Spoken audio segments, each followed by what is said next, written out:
Yeah. To quote the great Roe Hunter. Yeah. Oh, hello, everyone. This is your friend Joseph Craven here on 40 Minutes of Hell, along with 40 Minutes of Hell co-founder Roe Hunter. What's up, Roe? Yeah. I'm pretty much, I am Groot. That's just all I say. That's all you need to say. That's it. Like deep down inside, right. We all understand. We all get it. We're here recording. This is, oh my gosh, we're recording this, immediately following the NBA draft lottery. The results shocking the basketball world. Massive, totally unpredicted results here between New Orleans getting the number one pick, Memphis and LA slipping into the top four when the Knicks, Cavs, and Suns were expected to be, the three were the three teams with the best odds. Just wild stuff. Most of the lottery kind of going the way people figured it would. Celtics, Heat, Hornets, T-Wolves, that sort of stuff down there at the bottom of the lottery. But the top 4, 5, 6 in particular, the big headline getting results, the big confusing results in some regards, but really altering the landscape of the NBA a little bit. In particular, the fate of Zion Williamson and what that does for the future of Anthony Davis and the Pelicans. I mean, that's the biggest headline of them all. Let's look real quick at these draft prospects before we talk about these results. So I think this is an excellent draft. Probably one of the best ones in a long time. I remember, let's see, what was it? Was it like 2-3 years ago? I'm trying to remember which draft it was that people were like, oh my gosh, this could leading into, it was just last year. It was leading up to last year's draft. People were like, man, this could be one of the deepest drafts that we've ever had. Like Michael Porter Jr. could be awesome, all this sort of stuff. And then once all those players got into college ball and played their seasons, it was kind of, everyone went, all right, well, this is, it was projected to be like, this could be the best one since 2003. And then it just is not. Yeah. It just wasn't. Yeah. This draft class, at the very least, the top tier players all seem like guys that are franchise defining types of talent. That's at least my take on it. I love these top three prospects in Zion, Ja Morant, and RJ Barrett. I think I know some people give RJ a bit of a hard time, but I like RJ Barrett. What's your thoughts on this draft class as a whole? I like RJ. I mean, if you look at it from top to bottom, one, I'm looking at all these, it's kind of funny now that oh my gosh, it changes everything. Like no one thought it changes everything. Everybody like the website that I'm looking at on CBS Sports had the Knicks winning the draft, and so it goes Zion, Ja, and then RJ, and then Darius Garland out of Vanderbilt, and DeAndre Hunter, the top 5 picks for the Hawks. And so looking at this right now, just those 5 guys alone, man, I mean, like, all of them are awesome. Like even DeAndre Hunter, watching Virginia through that tournament or whatever. I mean, like that dude can switch on bigs to guards, no problem. He's I think he shot like 44% from 3-point range this last year while leading Virginia to the national championship. He was a dude. Like when I think of just that alone, like I know Zion and RJ, I mean, like they were a great team and everything, but who sticks out in my mind is DeAndre Hunter. And then obviously, I mean, Zion Williamson, I mean, top shelf athlete who can do things at his height and size that just don't really compute. Obviously, he gets all the hype. It shouldn't be possible. He was the National Player of the Year, and he got all of his stats while also missing significant time during the season due to that weird injury or whatever. I mean, he is such a It's this draft is going to be, I don't know, it's going to be one to remember, just seeing how these guys' careers will kind of play off. I mean, like Cam Reddish, obviously, the guy from Gonzaga, I can't remember his name. Hachimura, thank you. Yeah, well, there's I was going to say, there's a few of those names. Like you mentioned DeAndre Hunter. I like DeAndre Hunter a lot. I like Jarrett Culver at Texas Tech. Yeah. I like Culver coming out of there. I wasn't as high on Cam Reddish by the end of the season as I was on Barrett. But Reddish is a lengthy, 6'8", 6'9" wing player. He's a small forward and he's 6'8", lanky, he's fast. He's basically the modern day NBA player in a nutshell. I mean, like and he kind of reminds me, just the way his game is, of a few inches shorter than Kevin Durant. And that's a big compliment to him. But he's not Kevin Durant. He's able to hold the ball above your head, and you can't, even if you're like big, a bully tall on the playground, person, you can't. Yeah, I mean, he's like 7'1" or something, and he can jump like he's 6'5". Like, come on, he's a cheat code. Speaking of cheat codes, another player that I am absolutely in love with and hated the way that his season went because he was only able to be in 9 games is Oregon center. Dude, you're gonna say Bol legend, Bol, aren't you? The legend. I love Bol Bol. What I love most about Bol Bol is that for no reason, as a 7'2", 7'3" player, however tall he is, he decided to become an incredibly efficient 3-point shooter. Like in high school, and it just kind of people are like, "Oh my gosh, look, Manute Bol's son is also really tall and lanky like his father." Haha, whatever. Yeah. He was like, "No. Watch what I can do." In his 9 games at Oregon, playing about 30 minutes a game, he averaged 21 points and 9.6 rebounds on 56% shooting, with 52% shooting from 3-point range. Now he wasn't exactly throwing 3-point shots up all the time. He only attempted 25 threes over those 9 games. But even if you've got a 7-footer who is efficient down low, is athletic, but then can stretch enough, be enough of a stretch big man to step out there and attempt 3 3-pointers a game and make 1, 2 of them every time, every game.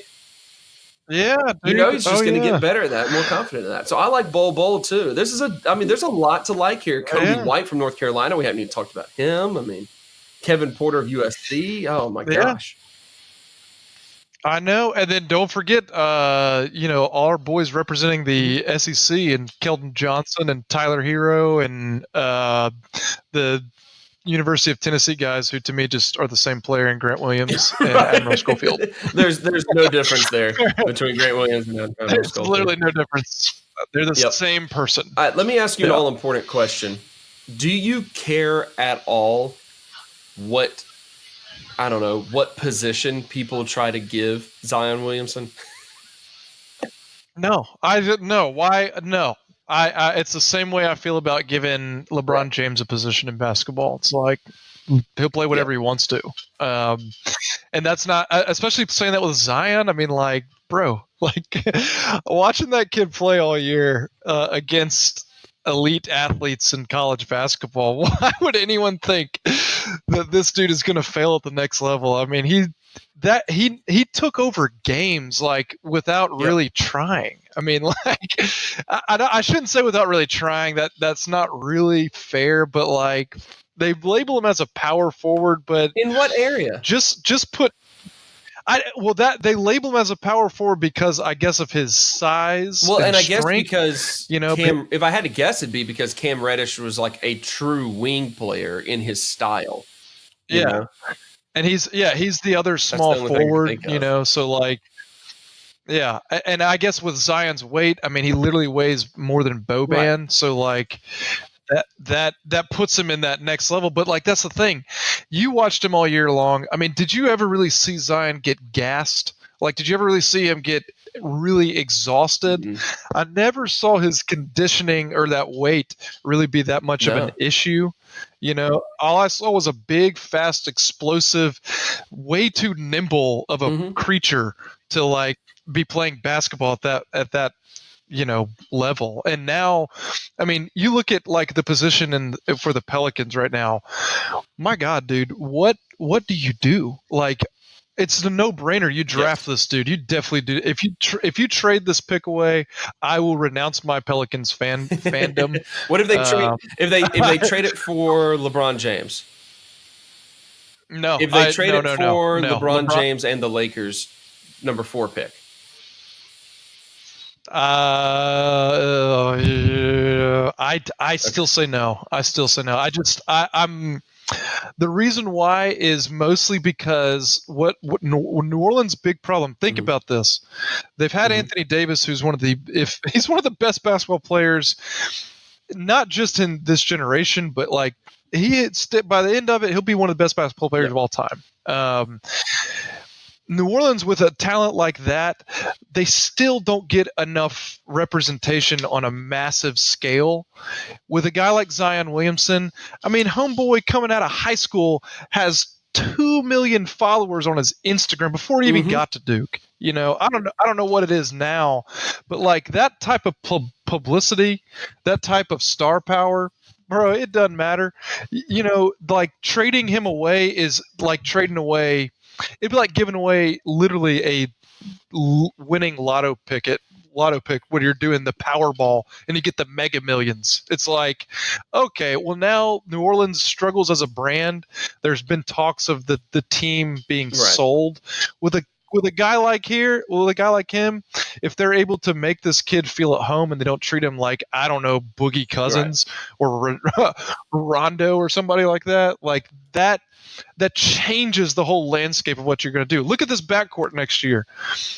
Bro, you have Zion, Anthony Davis, and what's his face? Drew Holiday. Jahlil Okafor. I wasn't sure if you were talking about front court or back court anymore. You mentioned AD. I said backcourt. No, I'm thinking of that three-headed beast right there. Think of the defense. I mean, in a game that loves offense and only rewards, teams that play behind the arc and like not just behind the arc, but like 40 feet away from the basket taking shots. Like, think of the defensive prowess of those three. Yep. I mean, that's pretty nice on paper. Oh, yeah, absolutely. And hey, just so you know, Zion has 3.2 million followers at this point on Instagram. 3.2 million. I mean, come on now, dude. How many do you and I have? What, 10? Like, come on. I got like, I don't know, 500. Give me some credit here. 500. You have your 500. I'll sit down here in the lowly. I don't even know what I have. I think I have like 300. It's just me. I don't know. I'm pretty sure I'm your only follower. Yeah. All the other are like fake Russian brides. All of the robots that just tell me, like, hey, like my pictures. For Zion, I mean, the quote unquote position. Okay, we rant and rave about stupid positionless basketball these days, right? Like, people are absolutely all about this idea of positionless basketball. So why in the world are people trying to make a remark because Zion was listed as a power forward when I never once saw him like he dribbled, he took fast breaks off the rebound, he lined up beyond the perimeter and like attempted drives and stuff. He sometimes posted up. He did it all. And he did it all to the tune of, 22.6 points per game on 68% shooting. 68% shooting. Bro. And that's even with a okay, but obviously not great 33.8% three-point percentage, right? Again, he attempted fewer three-pointers per game than Bol did in his 9 games. He did not shoot that many threes, didn't really hit that many threes, didn't need to. The man was able to average almost 23 points a game on 68% shooting on a team in which he also had another teammate who, look, averaging 20 plus points a game in college is a good feat. The college game is just not the same pace. And he had a teammate in RJ Yeah. Barrett who averaged 22.6 as well. You know, Yeah. it's just, wow, that's just good. That's just good. He's a good player. Yeah. He's still developing as a player. He's going to be more athletic than anyone that you have in the league. If he is enough of I mean, has anyone been doing better in the postseason right now than New Orleans? I mean, they went and they grabbed David Griffin, one of the best, Right. former GMs. Now they're executive vice president of basketball operations or whatever. They grab him, the man that built the successful Cavaliers before Cavaliers ownership destroyed it, burned the organization to the ground. They grab him. He's able to, grease the right palms to get the number 1 pick. Or maybe not, whatever. But they're able to get that, and now they're in a position where, like, he still doesn't. He's openly said he doesn't necessarily feel like this changes things with Anthony Davis. He has a good relationship with Davis's agent, whose name I just forgot. Rich Paul, is that right? Rich, yeah, that's right. Chris Paul with the mustache from the State Farm commercials.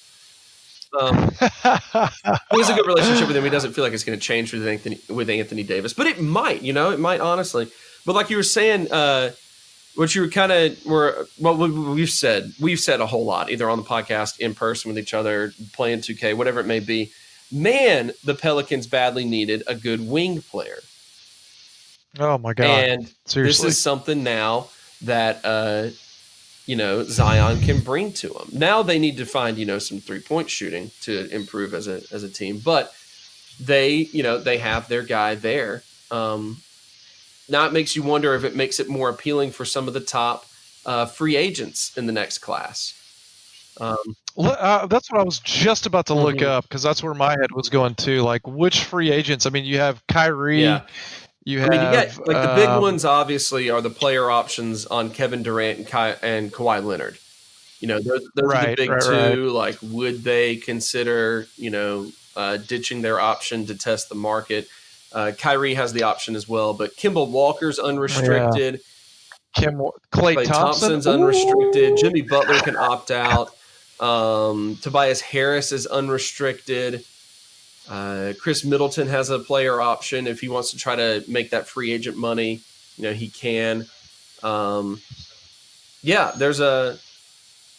some really good options out there. There's some real elite, like, true big men in Al Horford and Marc Gasol who still have some years left in their in their legs. They're also possibly available. Obviously the Pelicans would have to make some moves to clear up cap space for any of these guys, but they now have the front office that is smart enough to make cap space moves. In particular, get rid of bloated contracts like Stanley Johnson, Solomon Hill. Solomon Hill's contract is so stupid. Solomon Hill's contract doesn't make any sense to me. It never has, and yet still carrying it. Why? It makes like. The Pelicans drafted Anthony Davis 7 years ago, and he's become one of the top 5 NBA players. But, like, the only time that they really looked like a real team was last year, prior to DeMarcus Cousins, getting the Achilles. This year was just a total, crap show. It makes. They had the playoff. Vic. They swept the Blazers last year, which was huge without Boogie Cousins, awesome. Of course. Yeah, but then it makes what Dell Demps has done or did or whatever over the last year. It just looks so stupid. It looks so dumb, almost lazy, or better yet, that he just doesn't know what he's doing. Yeah. So hopefully with a guy like David Griffin, he's can learn from some of those mistakes. Like, I would wager to say that the Pelicans had still gone with Dell Demps at kind of the helm there, they might be willing to trade this pick away and give away somebody like a Zion Williamson. There's just no question in my mind that's a person. If you're looking for somebody to rebuild around, that's where he needs to go. Whatever it takes. Truly get this kid I don't know. I guess it does make it more appealing to Anthony Davis, but then what does Anthony Davis do? I mean, he's made it very known that he doesn't want to be here. It's time to move on. But now you get, this lotto pick with one of the best players possibly, like in the near future that could possibly dominate the league. Possible future. Yeah. The next guy who should probably dictate what the NBA is over the next 15, 20 years, in this type of guy right here. Defensive ends who now play basketball. Rob Gronkowski's out there dunking basketballs on people. It's insane. But yeah, I think you're right. I mean, I think that they lose Solomon Hill's $12 million contract, which is Solomon Hill's the third highest paid player on that team, by the way. Why? I just want to point that out. And he's just, did he even play this last season? I don't know. E'Twaun Moore, I like E'Twaun Moore. I don't like E'Twaun Moore, almost $9 million a year. I know.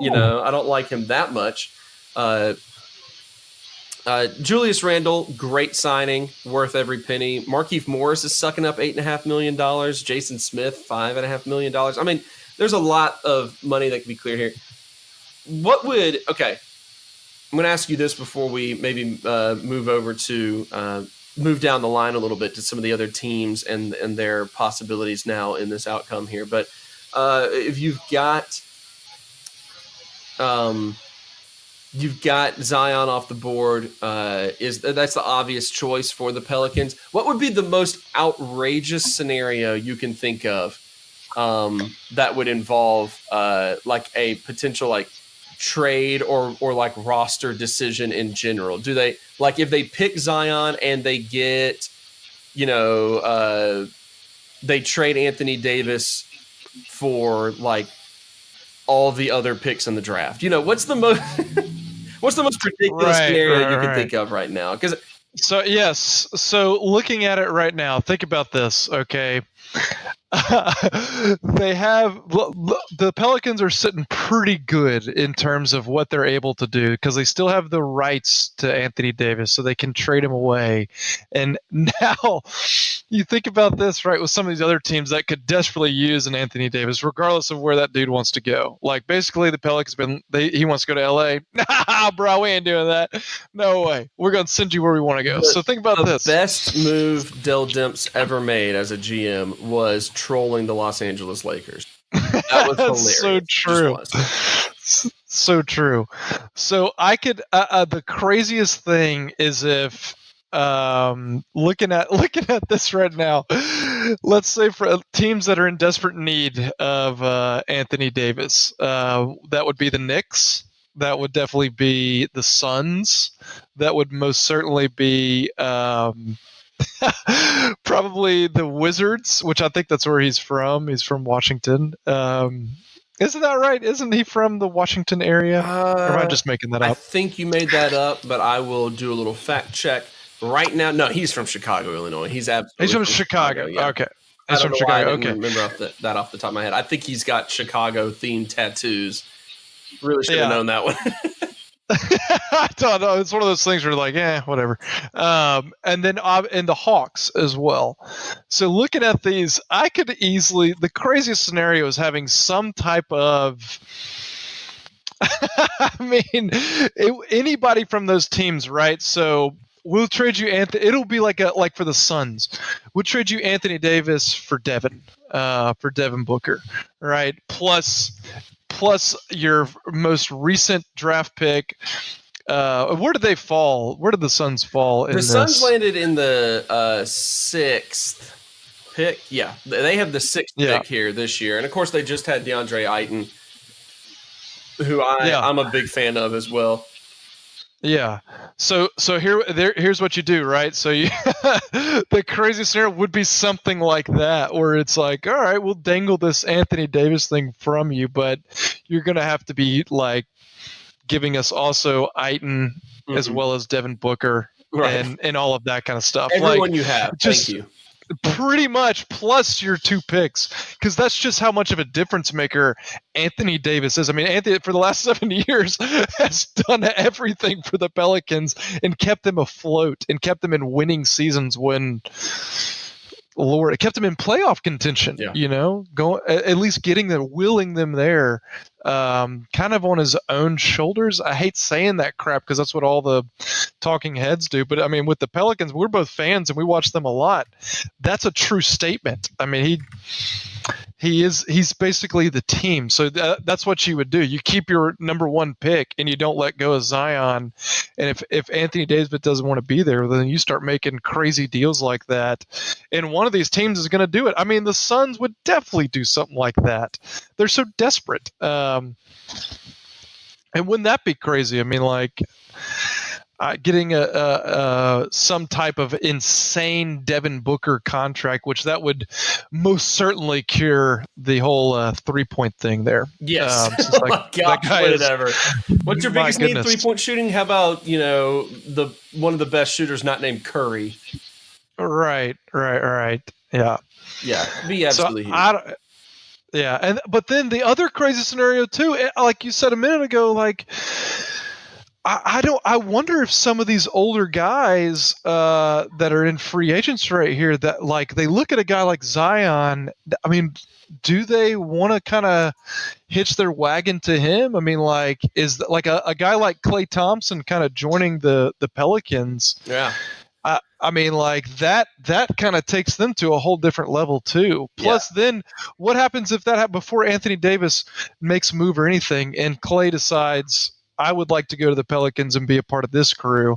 Yeah, that's an insane move. That doesn't take a whole lot of finagling. You have to get rid of some of those contracts, but God, man, the Pelicans are sitting in a very nice position, more so than they probably ever have been.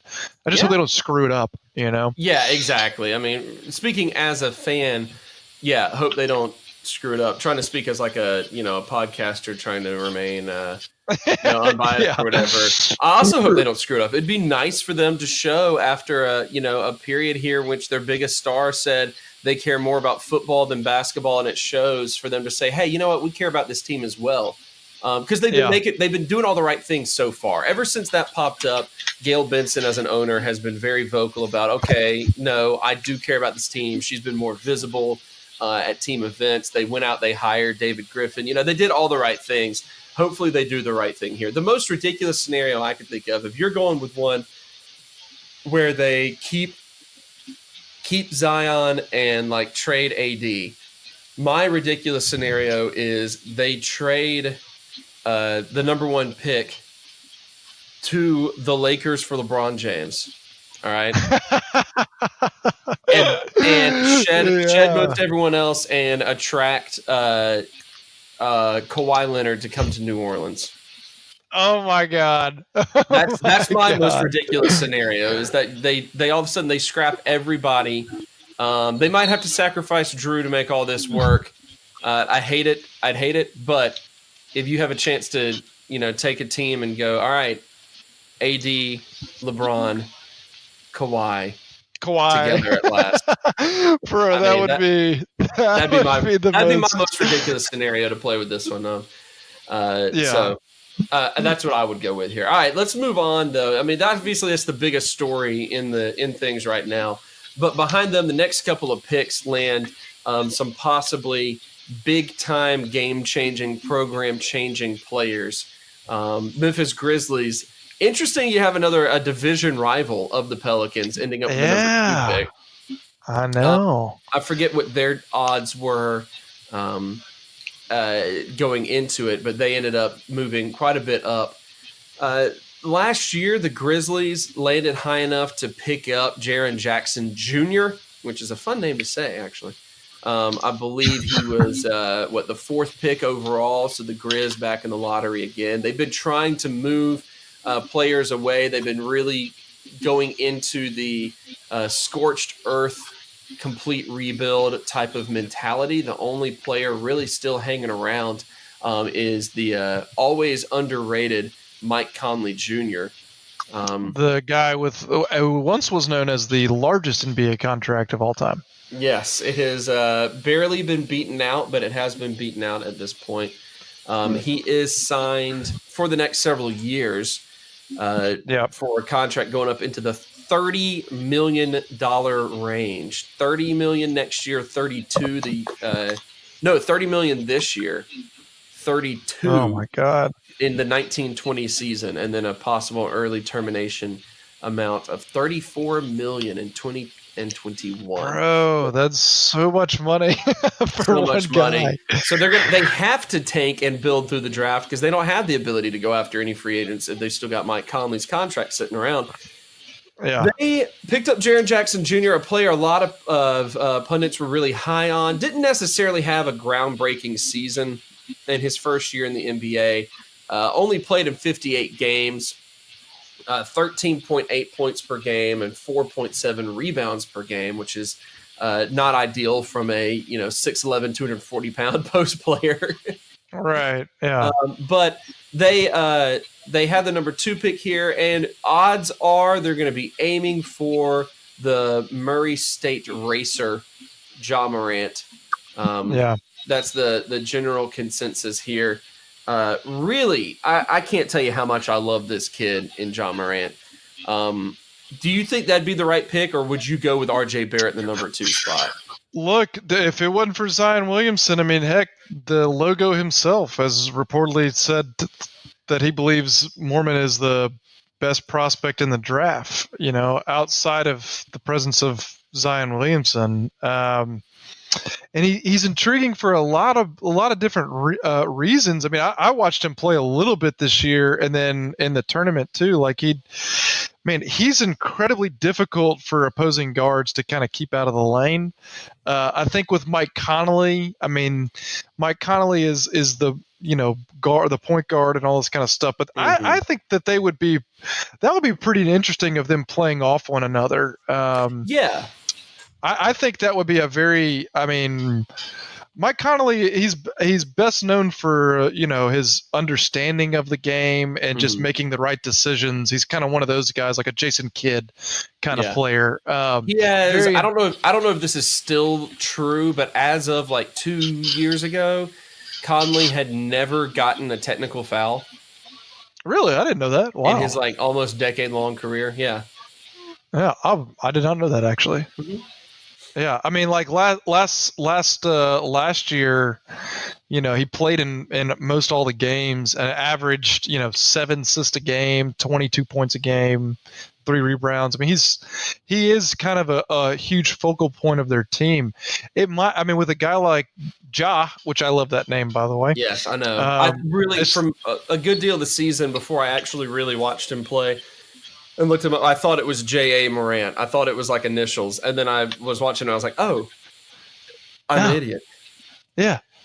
Dude, do you realize that he shot 88% from three-point range on 8 attempts in the NCAA tournament?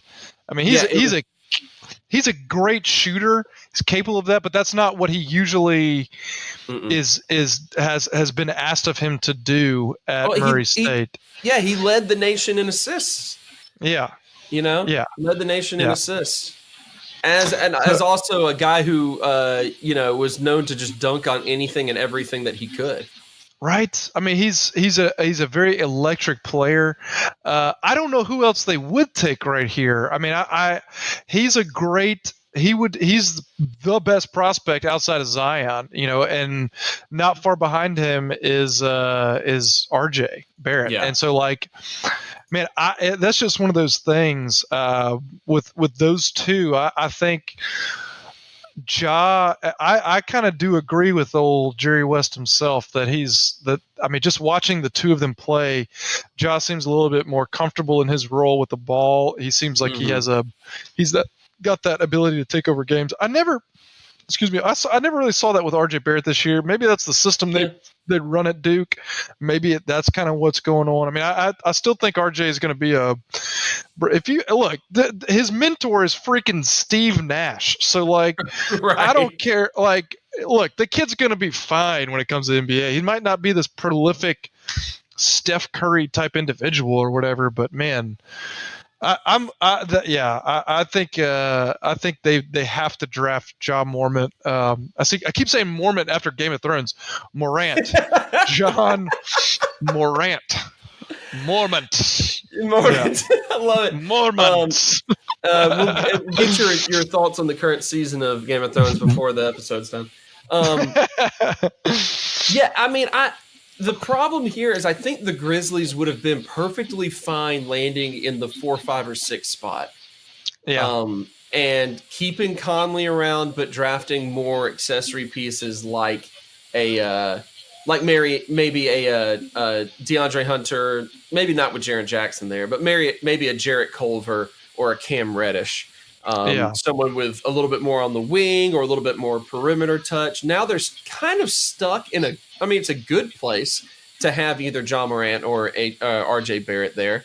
But it's one of those things where it's like RJ Barrett's not at this point yet a good enough long range shooter to be like, he's not Klay Thompson. Yeah. He's Klay Thompson's size, but he doesn't have that shooting touch. I'm trying to look it up here. I think that he only hit 31% of long range shots in college. Yeah. So like that's not great. But he's also like could easily be DeMar DeRozan.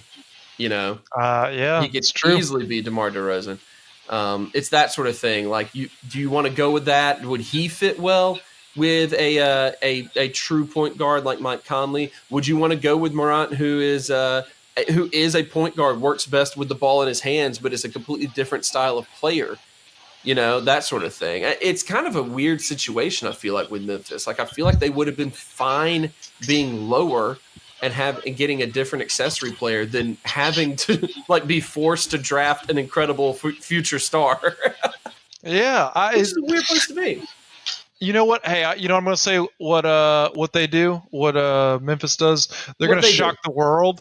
They're going to shock the world and go with 7'2" center / wingman Bol and add to their looking at their centers right now, they got Valanciunas, Tyler Zeller, and Joakim Noah. Ever heard of him?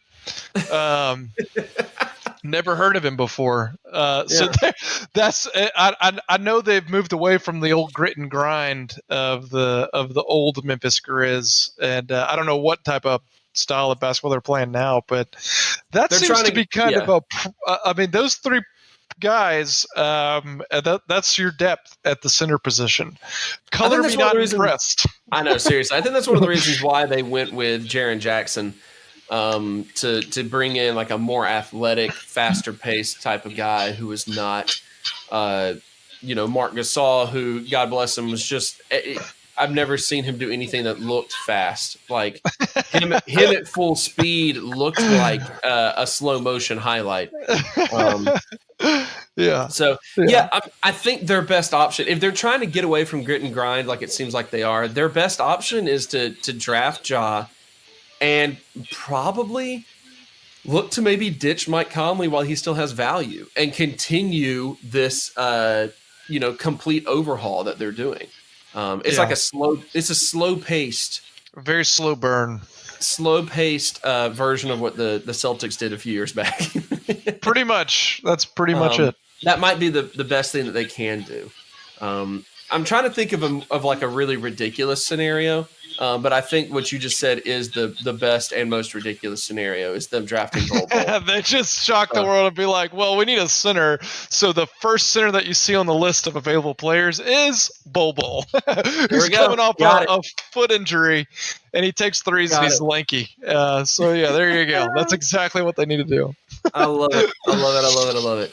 All right, let's look at the New York Knicks in that third spot. Buddy. They have nobody. They have absolutely no one that is of note on their team. Well, I take it back. They have Mario Hezonja, who I thought was a great free agent signing coming out of last season, and he proved me right. He had himself a good year. Mario. It's not amazing. Yeah. He's still, only dropping like 8 points a game or whatever. But I don't know. I like him as a player. I think he was pretty good. there's not much of anything to note about the Knicks. I mean, what do you say about like Kevin Knox? I mean, he's named after Fort Knox. Yeah. That's also in Kentucky, and that's where he went to school. Right. But I mean, you've got Dennis Smith Jr. now, but you went ahead in this effort to like revamp your team and ditched, the unicorn, the guy that like the only person that people showed up to your games to watch. You got rid of him. You have no more of that guy, and they have the person they drafted last year, the guy from France, Frank something. Frank. Yeah. That's not going to pan out. That's not. To me, that's kind of a. I don't. Neely Keena. There we go. Yeah, good luck. I had the pronunciation key in front of me and I couldn't get it right. Yeah, he's from Belgium, actually. Belgium. I thought he was from France. French-speaking country, though. Belgium has 3 national languages: French, Belgian, and Flanders. Flanders? Yep. Really? Yep. Are you just being that? That's hilarious. That makes me laugh. Yeah, I'm sorry. Flemish is the language. Flanders is the region. My bad. Yeah. Well, they do have DeAndre Jordan, so that's good. Yeah, they got DeAndre. Well, the thing is, they got Mitchell. They got Mitchell Robinson. He was probably. I mean, Knox averaged like 13 points a game, something like that. Mitchell Robinson was actually their rookie that got the most headlines this past year. Yeah. Because he ended up having, as this nobody second round pick, fun story about him. He was the number 8 overall recruit back in 2017 and McDonald's All-American. Committed to go play for a college coach that had many McDonald's All-Americans commit to him in the past, but none of them ever show up. A man currently at Western Kentucky by the name of Rick Stansberry. What? No way, dude. Mitchell Robinson was his first 5-star recruit, McDonald's All-American, to actually show up on campus. Mitchell left campus after about 2 or 3 weeks. Never suited up for Western Kentucky. Went and did private training. Ended up only being a second-round pick, but came out and played 66 games for the Knicks, 7 points a game. But he had this very impressive 2.4 blocks per game. Interesting. Yeah. So he was one of his nicknames listed on basketballreference.com is the Block Ness Monster. The Block Ness Monster. Sounds like a regular old Jarvis Bernardo, if you ask me. Yeah. He just happened to be taller. Poor Jarvis. Poor Jarvis. Jarvis would have been great in the modern NBA. He would. He would be a great fit. He'd be an excellent addition to the Golden State Warriors as coming off the bench right now. Because that's amazing. Watching the Warriors this last weekend without Kevin Durant and them having to go to their bench, it's like, do they ever get to anyone who's bad? Like, is there ever anyone that can't score? And there isn't. Right. They just continue to score. That's just what they do. Yep. Anyways, another topic for another day. Exactly. We will. Stay tuned. The Knicks with the 3rd pick, that spot most likely belonging to RJ Barrett, but you got to wonder then. Man. What did they do with that? Did they try to make a move? Let me ask you this then. What did the Knicks do? What did the Lakers do with that 4th spot? Do you think they draft somebody there, or do you think they try to move that one along and get a more established player to be along their superstar Lonzo Ball? I think with the Lakers, I think LeBron. Have you watched the Lonzo Ball and LeBron talk shop thing or whatever on HBO? Have you seen that yet? No, I don't. Give it a watch. I don't get it. Well, watch the YouTube clips. I'm sure it's all over YouTube. Give it a watch, because watching their body language interact together, like, dude. I have a funny feeling that they're all in on Lonzo. I don't think they're letting go of Lonzo anytime soon. And he does pair well with LeBron. There's got to be more consistency in his game. But he's still, that was his 2nd year in the league last year. Yeah. He's still getting acclimated. Plus, playing along somebody like LeBron, that kid's only going to get better. So I think they trade away that 4th pick, and I think they go after a big name, somebody who's unhappy or somebody who's looking for a different move. I don't know. Maybe what's that team that has that first pick? Oh, the Pelicans. I think they might actually trade away that 4th pick for an Anthony Davis plus some other things too. Maybe they take that Solomon Hill contract with them for a guy like Anthony Davis. I could see that happening, but I also, if that doesn't work out, because that would be that would be a tremendous loss for the Pelicans, I think. But they do get that 4th pick to where, think about this, dude. Think about if the Knicks pass up on RJ Barrett, and think if you get an RJ Barrett and a Zion on the same team coming out of college, that would just be legendary to me. I don't know that that's a wise move, but it still seems to be like it's a very interesting thing to have happened in my fantasy world of trades and whatnot, Right, exactly. That would be the fun, ridiculous thing here. Yeah, I don't see I don't see how the Knicks are going to pass up on that number 3 spot with RJ Barrett. Right. He's a surefire. He'll be a producer. Immediately. Yep. The Knicks, from what reports are saying, the Knicks were banking on the number 1 spot and pushing it to New Orleans in exchange for Anthony Davis. Wow! That's what the reports were saying beforehand, and now their plans are completely shot. I think that's why Patrick Ewing looked pissed on the platform tonight, because they if they had maybe gotten number 2 with Ja Morant, they could have the big name star that people are really excited. They've got to get somebody that fans are excited about. Yeah, and our fans going to be excited about RJ Barrett. Right? That's the question. Are they going to be excited about RJ? Is that going to be enough to keep the fans really into it? They have to go with him. If they're not moving this pick, they have to go with him. But I don't know. They might move this pick. Either of these teams, I could see maybe making a move. But I would think that LA probably goes like Jarrett Culver, from Tech, get that shooting guard position locked down. I don't know, but those two more of a question mark. But if I had to guess, that would be my guess, is that I could easily see the Knicks, because their plans are really banking on number 1, maybe making a move here, and the Lakers taking advantage and saying, okay, we're going to get this guy who is the second best 2 guard in the draft. Go ahead and get him, because that fits a need for sure. Yeah. Oh, totally. Yeah, I could easily see that. But hey, maybe we go ahead and see the Lakers try to push that Anthony Davis move through. That would be the time to do it. Yeah. Who knows? Hey, this is 40 Minutes of Hell, and we have hit and slightly past the 40-minute mark.